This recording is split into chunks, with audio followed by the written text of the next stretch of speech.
Hello, everybody. So, today for our project, we are doing the March for Our Lives, and I am here with Jay Springer. Donji. Tanner Boris. Kennedy Mann. All right, so we'll just start off today.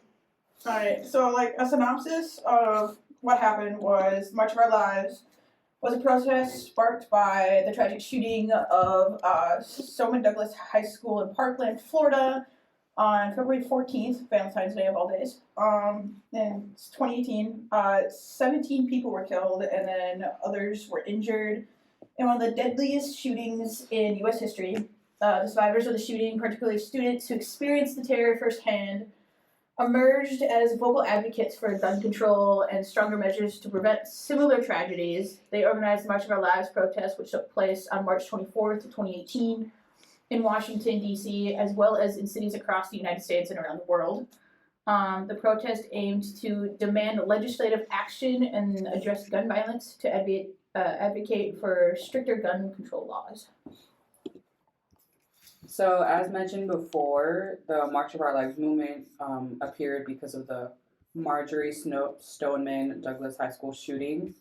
The 17 people that were killed sparked an outrage and made more people aware, which addressed the gun violence in the United States, especially in schools. The movement was basically driven by survivors of the Parkland shooting, primarily students. So these students organized rallies, one of which took place in Washington, D.C. on March 24, 2018. And together with hundreds of sister marches throughout the U.S. and around the world. And survivors of the shootings used different types of social media platforms to help make their voices heard and advocate for a change, which led to them gaining national attention. And they received much support from people and organizations, which included celebrities and advocacy groups. And this event led to youth empowerment as young people rose up to change and influence the public. The way they organized and acted in this tragedy challenged the different stereotypes about the difference and disconnection young people have in society. It also sowed discord in the people of America and caused the population to pick a stance regarding gun control. Some people wanted to protect their Second Amendment, while others supported the students' attempt to have stricter gun laws. So everybody rallied in Washington, D.C. near the Capitol building. Event organizers expected over 500,000 people to turn out. And it was mostly carried out by young students, which I think is probably the most impressive part about it, considering they're so young. But that included elementary and high school participants.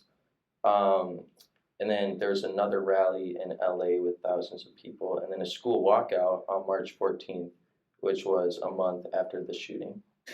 So, the people who were involved with the March of Our Lives protest were, as we mentioned, students, but they were students from Marjorie Stoneman Douglas High School. And there was a lot of them, but the three main people were Emma Gonzalez, David Hogg, and Cameron Kasky. They played a significant role in advocating for stricter gun laws. Majority Stoneman Douglas High School students took several actions in addition to organizing the March for Our Lives protest. They started the #NeverAgain movement, which aimed to raise awareness about gun violence and push for stricter gun control measurements. They also participated in town hall meetings, spoke at rallies, met with lawmakers, and organized school walkouts to demand change. Their activism sparked a national conversation about gun prevention. The students advocated for various gun control measurements, including universal background checks, closing loopholes in existing laws, banning assault weapons and high-capacity magazines, implementing red flag laws, and increasing funding for mental health services. They aim to address the issue of gun violence from multiple angles and promote comprehensive reforms to prevent future tragedies. So just kind of to reiterate what Kennedy said here, this impacted a lot. First, it increased awareness. The march brought widespread attention to the issues of gun violence in the United States, and particularly in context of school shootings. It helped raise awareness about the devastating impact of gun violence on individuals, families, and communities. Next, it changed political pressure. The passionate advocacy of the students organizers and participants put pressure on lawmakers to act on gun control measures. The march amplified the voices of those advocating for stricter gun laws, and it catalyzed political change. It also increased legislative action in the aftermath of the march.